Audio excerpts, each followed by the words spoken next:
جاؤ نماز پڑھو۔ وہ گئے، 2 رکعت صلاۃ العاجز پڑھی، دعا مانگی، واپس آ گئے کہ رسول اللہ آرام نہیں ہوا، کہا جاؤ دوبارہ پڑھو نماز، قم فصل فإنک لم تصل، جاؤ نماز پڑھی، تم نے نماز پڑھی۔ دوبارہ گئے، پھر 3 دفعہ گئے، اور آخر اللہ تبارک و تعالیٰ نے ان کو شفا کاملہ عطا فرمائی۔ تو نمازوں کے ذریعے صحابہ مسائل حل کرواتے تھے۔ حضور نے طریقہ بتایا ہے کہ اللہ سے مسئلے کس طرح حل کروانے ہیں۔ ہم سب کی ضرورت ہے اللہ سے مسئلے حل کروانا، بھائی سب کی ضرورت ہے یا نہیں؟ کوئی اللہ تبارک و تعالیٰ سے غنی ہے کہ مجھے اللہ کی ضرورت نہیں ہے؟ جو اللہ کو نہیں مانتے وہ بھی اللہ کے بغیر نہیں چل سکتے۔ تو جب اتنی بڑی ذات اللہ کی ہے، اس کے بغیر ہمارا گزارا نہیں، تو اس سے مانگنا ہمیں آنا چاہیے کہ نہیں آنا چاہیے؟ حضور نے سب سے پہلے مانگنا سکھایا۔ سب سے پہلے کیا سکھایا؟ ہاں۔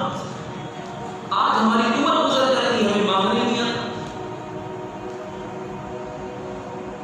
تو جو آج میں آپ کو دینا چاہتا ہوں، جو آج میں آپ کو سمجھانا چاہتا ہوں، جو میری آج کی گفتگو کا مقصد،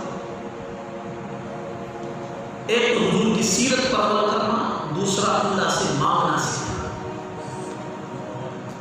اللہ سے مانگنا آ جائے، اگر مانگنا آ گیا تو بس پھر آپ صحرا میں بھی ہوں گے اللہ بادل برسائیں گے، سمندر میں ہوں گے اللہ پہاڑوں کو اوپر لے آئیں گے، کناروں کو قریب کر دیں گے، آگ میں ہوں گے گلے گلزار بنا دیں گے۔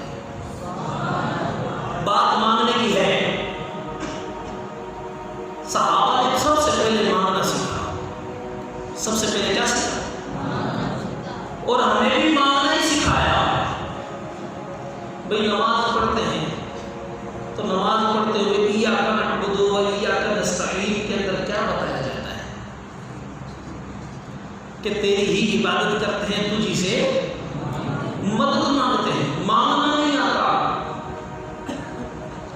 آج ہم اپنے والد صاحب کے پاس جائیں، آپ بچوں میں سے یا کوئی اور آدمی اپنے والد کے پاس جاتا ہے کہ ابا جان مجھے 5 لاکھ روپے دے دیں۔ کتنے دے دیں؟ کتنے لاکھ؟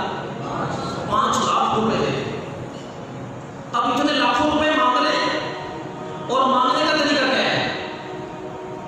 ابا جان، اب والد صاحب یہاں کھڑے ہوئے، ابا جان 5 لاکھ روپے دو، تو پیسے ملیں گے؟ کیوں نہیں ملیں گے؟ یہ ابا جان کو گفتگو میں ہم کہہ رہے ہیں کہ ابا جان پیسے دے دیں، مجھے پیسوں کی ضرورت ہے، اس انداز، اس لہجے، اس گفتگو سے بات ہو رہی ہے کہ جو بے ادبی کہلاتی ہے، جو بے شرمی کہلاتی ہے، جو انسان کو، سامنے والے کو غصہ دلاتی ہے، اس بے توجہی کی وجہ سے، اس بدتمیزی کی وجہ سے، اس بے فکری کی وجہ سے، جو والد پیسہ دینا بھی چاہے تو دے گا۔ کیوں؟ اس وجہ سے کہ وہ اس قدر بے ادبی میں آ گیا کہ والد کو غصہ دلا دیا۔ دینے کے لیے، والد کو راضی کرنے کے لیے پہلے 1 دفعہ 2 دفعہ جتنا بڑا کام ہے ان سے محبت سے بات کریں گے، ان کی اطاعت و فرما برداری کریں گے، ان کے جا کر پاؤں دبائیں گے، ان کے لیے چائے بنا کر لائیں گے، جو ایسا طریقہ کہ ان کو خوش کیا جا سکے وہ ہم کریں گے، اور اس کے بعد پھر جا کر اپنا مدعا، اپنا مقصد انتہائی ادب سے، احترام سے، اور اس یقین سے کہ یہ ابا جان مجھے دے سکتے ہیں، پھر جا کر پیش کریں گے۔ ایسا ہی ہے اللہ کے ساتھ بھی معاملہ یہی ہے۔ جب ہم اللہ تبارک و تعالیٰ سے کچھ مانگنا چاہتے ہیں، جب ہم اللہ تبارک و تعالیٰ سے کچھ طلب کرنا چاہتے ہیں، تو اس میں بھی یہی چیزیں ہمیں دیکھنی پڑے گی کہ جب اللہ سے مانگ رہے ہیں تو سب سے پہلے متوجہ اور دھیان اللہ کی طرف ہو۔ دھیان کہاں پر ہو بھائی؟ دعا میں کس کی طرف دھیان ہو، اور تقریر میں کس کی طرف دھیان ہو؟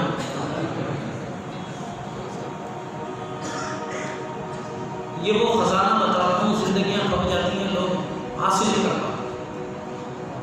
تو فرمایا کہ پہلے دھیان اور توجہ اللہ کی طرف لگانا پڑے گا، پھر اس کے دھیان اور توجہ کے بعد وہ اعمال اپنے کرنے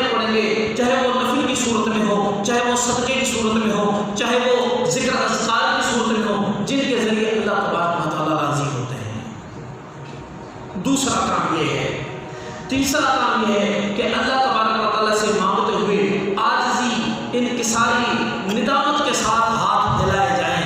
اور چوتھا کام وہ یقین وہ بھروسہ ہو، وہ یقین وہ بھروسہ ہو کہ جس میں نہ ہونے کا سوال ہی پیدا نہ ہو. وہ یقین اور بھروسہ ہو کہ اس میں اللہ سے نہ ہونے کا تصور بھی نہ آتا ہو. اس کی مثال کیسا یقین ہو میں آپ کو بتاتا ہوں. ہم یا آپ میں سے کوئی اپنے والد کے ساتھ جا رہے ہیں اور بازار میں گئے، جیب میں 1 روپیہ بھی نہیں، جا رہے ہیں شاپنگ کے لیے، جیب میں 1 روپیہ نہیں، جا رہے ہیں کس کے لیے؟ تو کیا آپ شک میں ہوتے ہیں کہ ہمیں چیزیں ملیں گی یا یقین ہوتا ہے؟ کیوں؟ کہ ابا نے خود ہی تو کہا ہے کبھی چلو تمہیں میں شوز دلا دیتا ہوں، اور ابا جان کے پاس تو لاکھوں روپے ہیں، کروڑوں روپے کا مالک ہے، تو یہ تو مجھے 5000 کے شوز دلا دیں. تو یقین اور ایمان اس بات پر ہوگا کہ نہیں ہوگا کہ ابا جان ہمیں ضرور بھی ضرور شوز دلا دیں گے؟ دل میں دماغ میں خیال ہی نہیں آ سکتا کہ ابا نہ دلائے. فرمایا کہ یہ یقین رکھ کر، وہ چھوٹے بچے والا یقین رکھے کہ باپ کے ساتھ جا رہا ہوتا ہے، دکان کے قریب پہنچ گیا، ابا جان بھی کھڑے ہیں، وہ وہاں سے کوئی ٹافیاں رکھی ہیں تو وہ اٹھا لیتا ہے.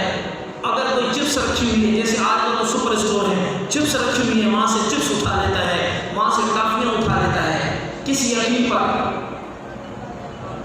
ابا